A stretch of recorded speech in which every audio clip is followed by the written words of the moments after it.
Hi guys, in this video we will see how to see my subscriber at YouTube. So I'm gonna search on Google YouTube, then I will go to youtube.com, then I'm gonna hit on my profile and click on the view your channel.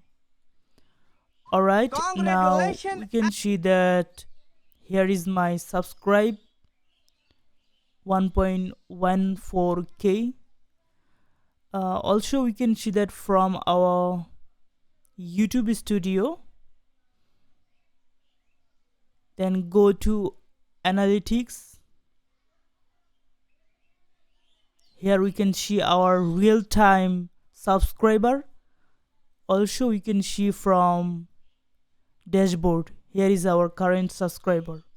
So that's the videos for today. If you feel helpful, please do subscribe 1 Minute School.